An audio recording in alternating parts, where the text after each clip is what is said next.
Mari ya Tuhan, Engkau yang berkenan melawat kami dengan kebenaran firman-Mu, supaya setiap kami tanpa terkecuali pulang mendapatkan apa yang Engkau ingin kami lakukan sebagai anak-anak-Mu. Berkati hamba-Mu dalam segala kelemahan dan keterbatasannya. Engkau memakai dia, Engkau dengan Roh-Mu yang kudus menuntun sehingga dia menyampaikan apa yang ingin Tuhan sampaikan kepada kami. Terpuji nama-Mu, di dalam nama Yesus kami berdoa. Haleluya. Amin. Silakan duduk saudara. Tema kita hari ini adalah bertekun atau tekun berdoa. Dan bukan hanya tekun berdoa, tapi bertindak bijak. Satu bagian firman Tuhan yang akan kita baca sebagai landasan untuk merenungkan tema ini, yaitu di dalam Kolose pasal 4 ayat 2 sampai dengan ayat yang ke-6. Kolose pasal 4 ayat 2 sampai dengan ayat yang ke-6. Ini adalah kelanjutan dari eksposisi, tapi mungkin hari ini kita lebih sederhana mengeksposisinya. Kolose pasal 4 ayat 2 sampai dengan ayat yang ke-6. Kita membaca, saya ayat yang kedua, Bapak Ibu teman-teman semua membaca ayat yang ketiga bergantian. Kolose pasal 4 ayat 2 sampai dengan ayat yang ke-6. Firman Tuhan berbunyi demikian. Bertekunlah dalam doa dan dalam pada itu berjaga-jagalah dengan mengucap syukur. Berdoa juga untuk kami supaya Allah membuka pintu untuk pemberitaan kami, sehingga kami dapat berbicara tentang rahasia Kristus yang karenanya aku dipenjarakan. Dengan demikian aku dapat menyatakannya sebagaimana seharusnya. Hiduplah dengan penuh hikmat terhadap orang-orang luar, pergunakanlah waktu yang ada. Hendaklah kata-katamu senantiasa penuh kasih, jangan hambar, sehingga kamu tahu bagaimana kamu harus memberi jawab kepada setiap orang. Berbahagialah setiap kita yang membaca dan kemudian melakukan firman Tuhan di dalam kehidupannya saban hari. Nah, saudara yang dikasihi oleh Tuhan, banyak orang Kristen mungkin termasuk saya dan saudara yang hari ini ketika berdoa memohonnya agar hidup saya dan saudara itu menjadi nyaman dan aman. Dan saya rasa ini bukan sebuah rahasia lagi, ketika kita berdoa maka kita meminta agar pertolongan Tuhan, keselamatan dan dari Tuhan itu kita alami. Dengan kata lain kita berdoa supaya kita aman, kita nyaman saudara. Dan kita berdoa agar kita itu dijauhkan dari semua masalah, dijauhkan dari semua persoalan. Dan yang kita inginkan adalah berkat itu mendekat. Betul apa betul saudara? Kalau saudara berdoa biasanya gimana mintanya? Tuhan izinkan aku melewati api ini. Nah, Tuhan izinkan aku melewati persoalan ini. Ada yang berdoa begitu?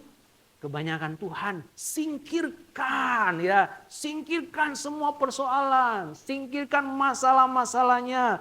Karena aku anak Tuhan. Karena Engkau adalah Tuhan kami. Kami adalah milik-Mu, kami anak raja, Engkau adalah raja, maka segala sesuatunya akan menjadi lancar, akan menjadi mulus. Tapi saudara, kalau kita membaca firman Tuhan hari ini, kita segera tahu saudara. Karena di dalam Kolose pasal 4 ini, Paulus seolah-olah menantang definisi doa kita. Paulus men-challenge. Paulus itu mau merombak, mau mengubah apa yang selama ini kita definisikan tentang doa kita. Yang tadi saya katakan kita berdoa supaya semua jalan lancar, semua pintu terbuka, kita boleh merasakan kenyamanan, kita boleh merasakan keamanan, berkat-berkat itu menjauh, berkat-berkat itu mendekat dan semua masalah itu menjauh. Tapi kalau kita membaca bagaimana Paulus berdoa, dan dia mendorong jemaat yang ada di Kolose untuk berdoa, maka kemudian kita akan tahu bahwa doa yang diinginkan oleh Rasul Paulus bukanlah doa yang berkenan dengan kenyamanan pribadi. Bukan, saudara.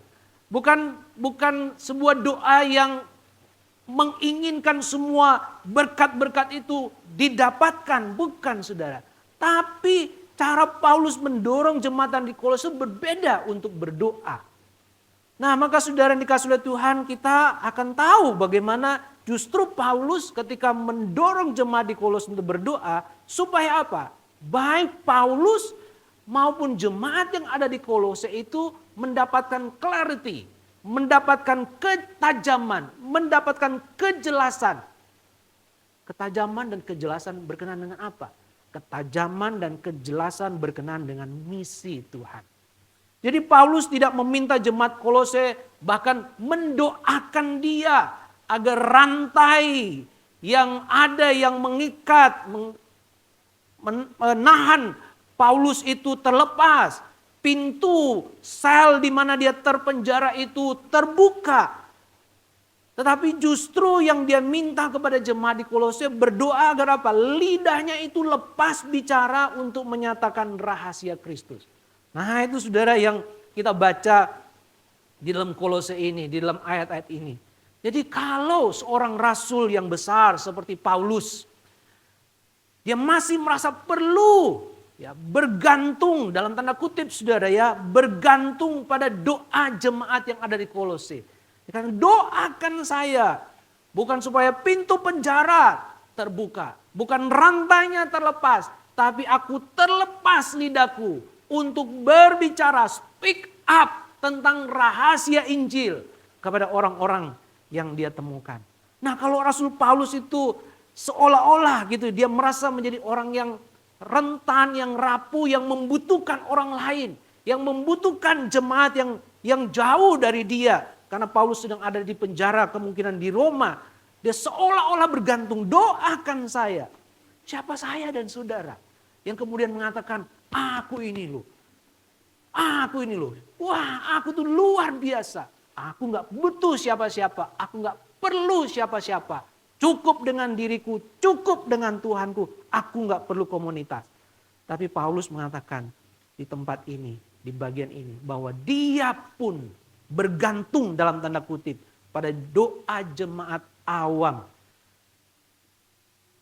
Saya itu selalu percaya, saudara. Kenapa saya masih bisa berdiri untuk melayani Tuhan, masih bisa berdiri untuk menjadi seorang hamba Tuhan, menjadi seorang pendeta, menjadi seorang gembala di GKMI Gloria Patri, karena saya tahu ada Pepi yang berdoa buat saya. Iya, saya percaya ada Yudi yang tiap malam berdoa buat saya gitu. Ya, benar apa benar nih? Aku harus cek benar nggak? Jangan-jangan aku sudah percaya Yudi mendoakan saya gitu ya. Ternyata orang didoa guys ya. Malah dipiso-piso malah ya. Tapi saya punya keyakinan saudara, kalau saya masih bisa melayani Tuhan karena saya tahu ada jemaat Tuhan yang mendoakan saya. Siapa saya? Seorang rasul seperti Paulus yang begitu besar, dalam tanda kutip dia masih perlu bergantung kepada doa jemaat awam. Sehingga apa? Dengan doa yang dinaikkan oleh jemaat Kolose, doa dari jemaat awam yang tidak melupakan Paulus, maka Paulus berjuang keras untuk menjadi apa? Menjadi garam di dalam ucapannya. Nah, hari ini kita coba evaluasi bagaimana cara hidup kita di dalam dengan Tuhan dan juga orang-orang yang ada di sekitar kita. Nah, maka di dalam perikop ini kita coba melihat bagaimana Paulus seolah-olah menjalin dua hal yang penting. Disiplin berdoa dengan strategi misi publik. Jadi kalau kita baca di 4 ayat ini saudara, di 5 ayat ini maka kita akan melihat Paulus itu dia sedang membawa jemaat Kolose untuk mengerti dua hal yang tidak bisa dipisahkan satu dengan yang lain. Yang pertama itu berkenaan dengan disiplin rohani dalam hal ini adalah berdoa. Berdoa secara pribadi, berdoa secara komunal dengan strategi yang penting, yaitu bermisi di tengah-tengah dunia. Saudara, Paulus memulai dalam ayat 2, dia berkata begini, bertekunlah dalam doa dan dalam pada itu berjaga-jagalah dengan mengucap syukur. Paulus memulai sebuah instruksi final, ya, karena ini adalah pasal terakhir yang disampaikan kepada jemaat yang ada di Kolose. Sebuah instruksi final. Tetapi saudara, instruksi final ini bukan berkenaan dengan strategi organisasi. Ya, bukan saudara. Tetapi dia menyampaikan sebuah strategi yang tidak terlihat tetapi powerful. Strategi yang tidak terdeteksi, tidak terlihat oleh banyak orang. Tetapi kekuatannya itu dahsyat luar biasa. Strategi itu berdoa. Dia katakan bertekunlah dalam doa. Jadi bagi Rasul Paulus, doa ini bukan hanya sekedar sebuah kata-kata yang dirangkai menjadi sebuah kalimat untuk kita sampaikan kepada Allah, bukan. Tetapi bagi Paulus ini adalah kekuatan untuk menjalankan sebuah misi, menjalankan sebuah pelayanan yang besar. Bagi Rasul Paulus butuh yang namanya ketekunan berdoa. Saudara, dia katakan bertekunlah. Orang kalau bertekun itu membutuhkan apa, saudara? Orang kalau bertekun itu membutuhkan yang namanya disiplin. Itu namanya bertekun. Disiplin. Saya ini lagi kepengen main padel, saudara. Karena kalau saya ketemu sama Andre, ketemu sama Abed, aduh kalah saya, saudara. Mereka tuh main santai aja mukul aku, udah lari kemana-mana nggak dapet bolanya, saudara. Nah, saya kemudian pikir-pikir gimana caranya ya. Kemarin pulang saya bilang sama Pak Agus, aku kan belum punya raket padel, saudara ya, soalnya mahal, saudara ya.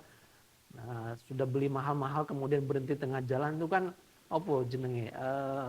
buang-buang sia-sia gitu ya. Jadi saya belum beli raket padel, jadi lagi kepengen main padel, tapi teknik saya itu masih kurang, masih kalah. Saya kepengen mengalahkan Andre, mengalahkan Ivan juga gitu ya. Ivan juga mainnya bagus gitu, Abed gitu. Tapi kan belum bisa, saudara. Nggak punya dasar, saudara, nggak punya dasar. Itu mainnya saya bukan main bukan dari dasar tenis lapangan, enggak, saudara.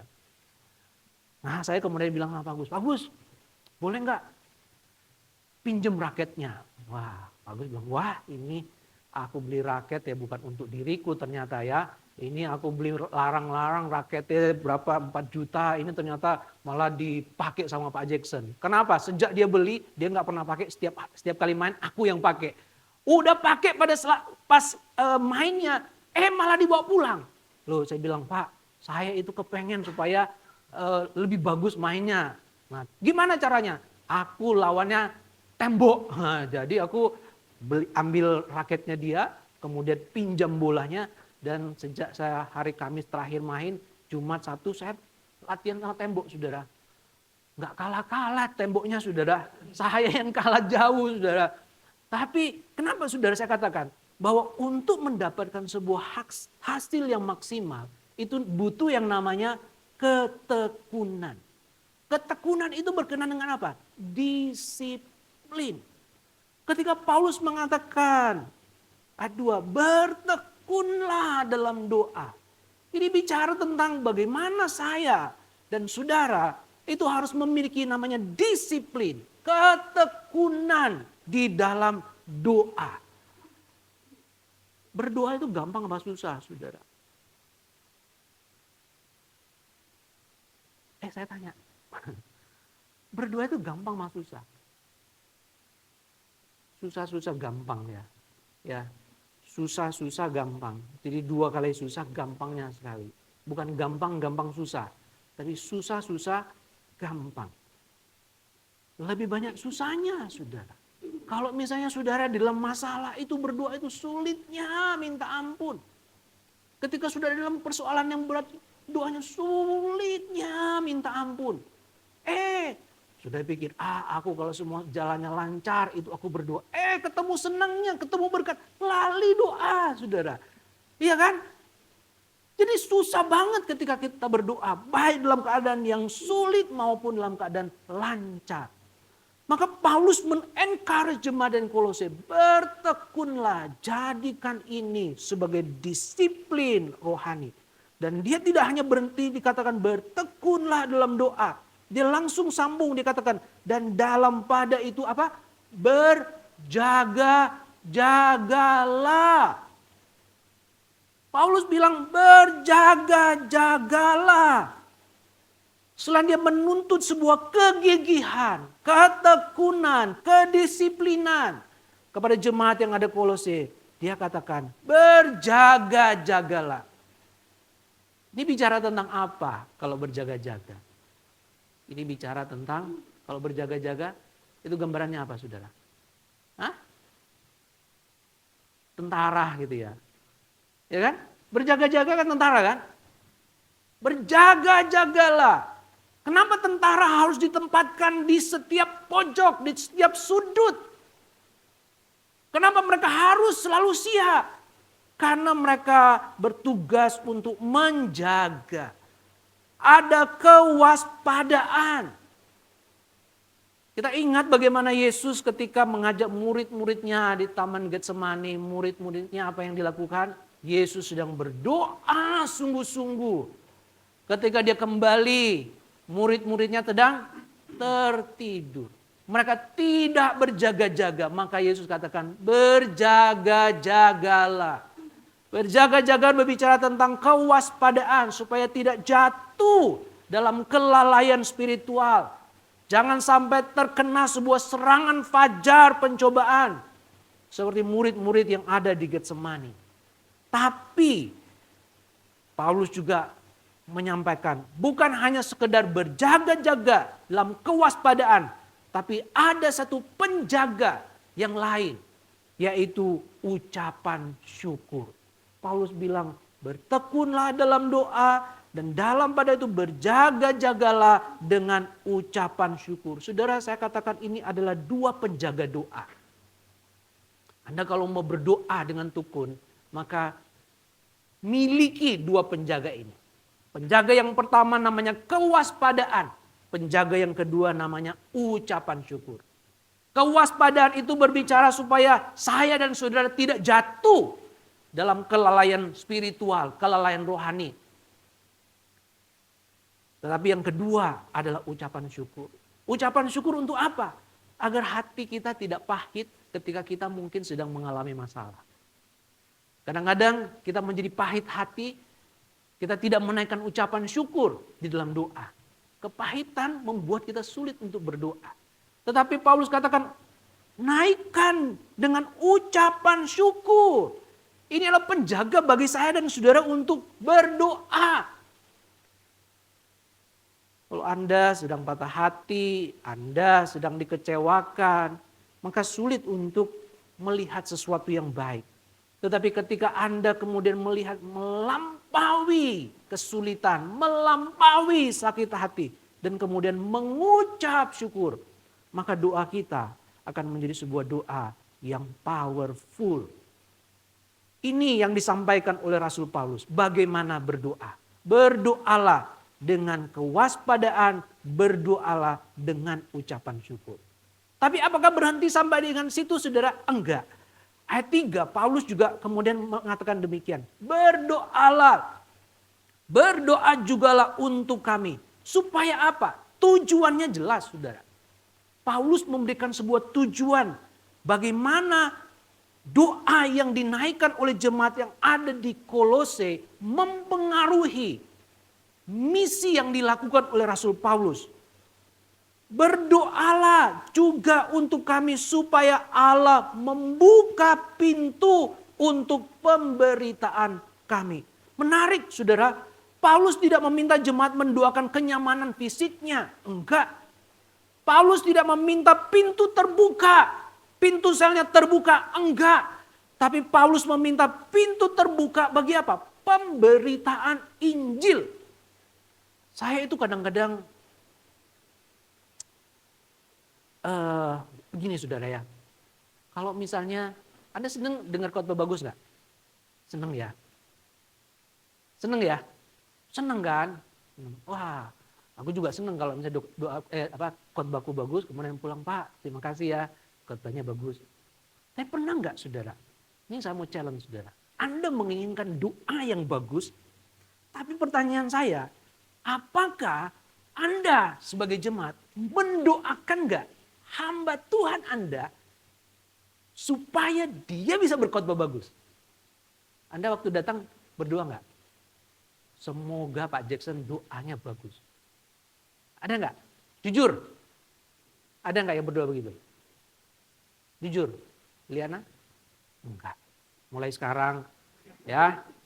Kalau mau datang ke gereja, doa dulu, Tuhan. Tuhan tolong supaya pintu pemberitaan Injil itu terbuka. Dan siapapun yang menyampaikan firman Tuhan di mimbar ini, mereka adalah pemberita Injil yang menyampaikan isi hati Tuhan, yang menyampaikan maunya Tuhan. Jangan kemudian kita menjadi jemaat yang begini. Kita mengharapkan pendeta kita mengharapkan hamba Tuhan, saya, Samuel, ya nanti mungkin Yudi juga akan menyampaikan firman Tuhan di sini, atau Peter akan menyampaikan firman Tuhan di sini sambil begini. Tak rungu oke ya. Oke ya. Bagus ya biasa. Ora bagus tak.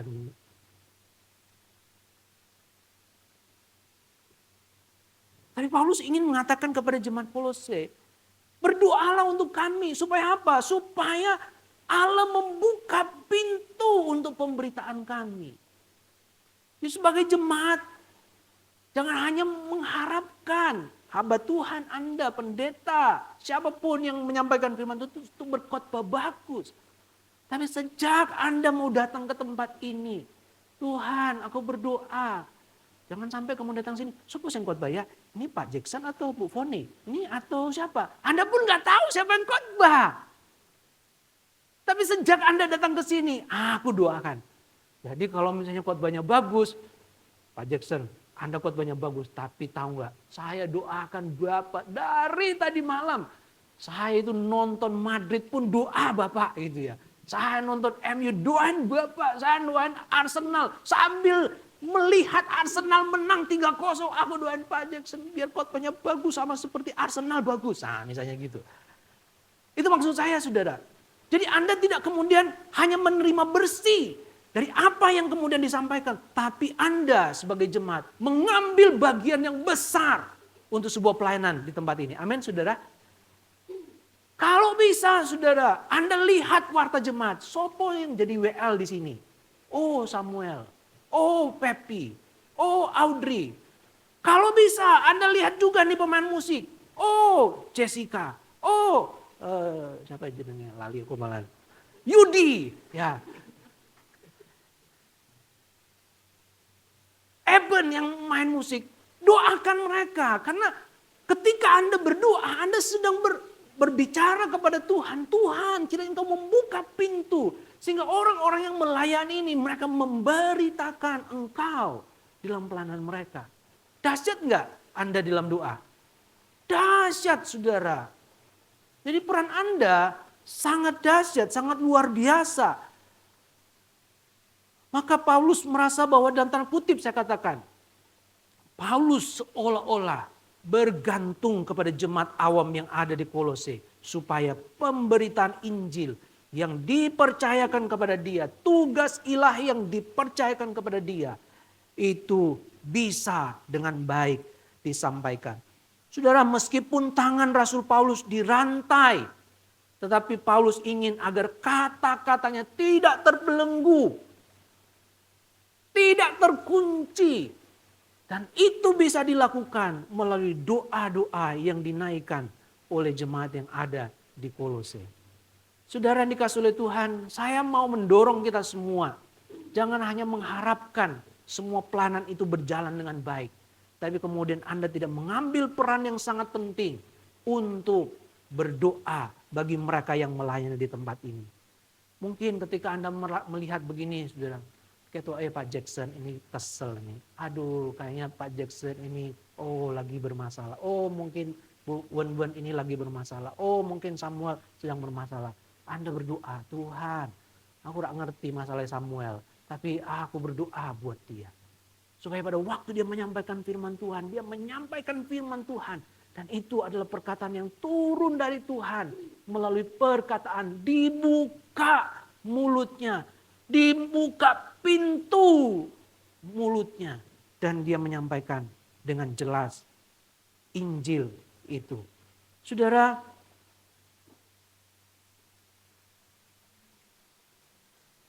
doa itu seperti ini, saudara. Doanya seperti itu. Saya bawa ini bukan karena saya perokok ya, saudara ya. Jangan, wah Pak Jackson bawa korek api berarti Pak Jackson perokok. Ya. Dulu saya perokok. Saya SMA, saya merokok. Saya kerja 2 tahun, saya merokok. Tapi begitu saya percaya kepada Tuhan Yesus, saya tinggalkan semua rokok itu. Ya, saya tinggalkan rokok. Saya tidak kesaksian itu ya, saya mungkin sedang ngomong soal ini. Dulu saya nggak tahu bagaimana ini bekerja. Kalau korek ini bisa menyala, saudara, itu bukan karena hanya ada letupan api yang kemudian menyala. Tapi ini menyala karena ada apa, saudara? Ada bensin, ada gas, ada gas. Saya menggambarkan begini, pemberitaan Injil, semua panas ya. Nyala ya. Api yang keluar itu adalah pemberitaan Injil. Api yang keluar adalah action hidup kita yang terpancar. Tapi letupan api, percikan api itu akan menyala dengan terus. Itu karena apa? Gas. Gas ini tidak terlihat. Tersembunyi di dalam.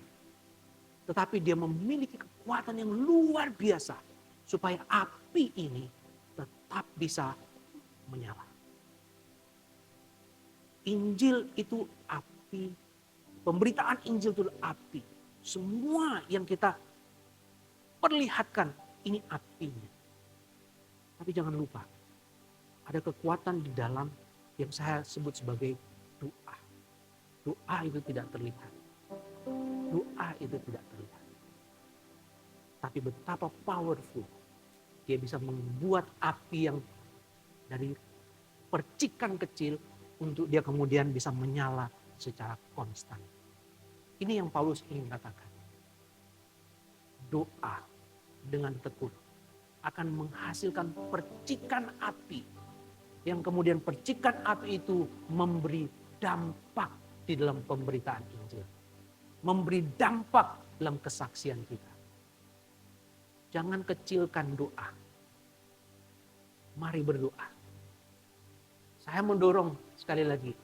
Setiap kali Anda mau datang, kalau bisa lihat apa namanya, warta jemaat itu. Sopo sing khotbah ya. Sopo sing pelayanan di sini ya.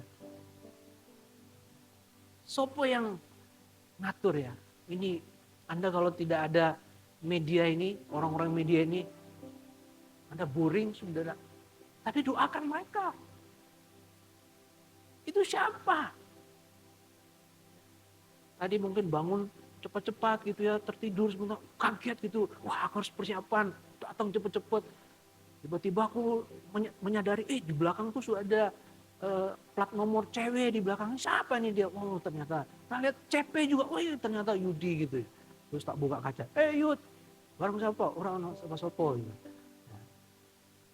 Datang melayani. Mereka butuh support. Supportnya melalui apa? Melalui doa, saudara. Mau nggak kita melakukan itu? Mau? Jadi setiap kali kita mau datang beribadah, bolehlah sekilas lihat warta jemaat. Doakan setiap pelayan-pelayan Tuhan. supaya mereka dipakai oleh Tuhan. Bukan dengan kekuatan manusiawi mereka. Siapa kami? Lemah, terbatas. Bisa sakit hati enggak? Bisa enggak? Feby sakit hati enggak? Enggak, Feb. Wow, dibilang elek, pelayanannya tetap kuat, strong. Sakit hati. Om kami masih manusia gitu ya. Masih manusia. Ketika kami pun misalnya ketika kami pelayanan kemudian kami merasakan itu tidak baik. Nggak perlu Anda ngomong keliru. Kami wes ngerti keliru. Ya, dia. Kami evaluasi. Kalau salah nggak? Ya tahu sama tahu lah Pak. Kami udah tahu. Anda nggak perlu ngomong. Kami wes ngerti keliru tadi. Kalau ada jemaat yang nggak tahu puji Tuhan. Tapi kami udah tahu ini keliru. Kami bisa jatuh. Tapi kalau ada jemaat yang mendoakan setiap pelayan Tuhan. Saya percaya saudara. Gak ada pelayanan yang apinya padam. Karena ada doa-doa dari setiap jemaat awam untuk setiap pelayan Tuhan. Mulai minggu ini. Ya, doakan setiap pelayan Tuhan. Bawa mereka. Dan saya percaya ketika doa dinaikkan dengan tekun. Maka ada api yang menyala. Terus menyala di dalam pemberitaan Injil. Memuliakan Tuhan dan membawa berkat bagi orang. Mari kita tunduk kepala, kita berdoa. Bapa kami yang bertahta di dalam kerajaan surga. Tolong kami.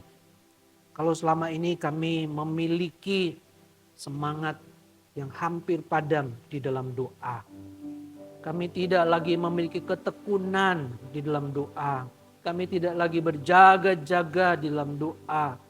Kami tidak didorong dengan rasa syukur di dalam doa kami.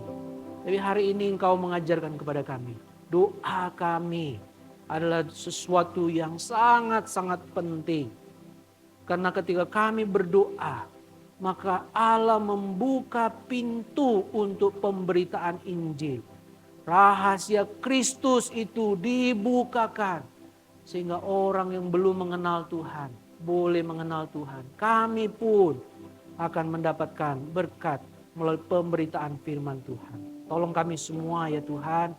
Sekali lagi, kami butuh Roh Kudus menolong kami. Membangkitkan semangat bagi kami untuk berdoa. Berjaga-jaga. Dan bertekun di dalam doa. Ini doa kami. Dalam nama Yesus kami berdoa. Haleluya. Semua yang percaya katakan. Amin.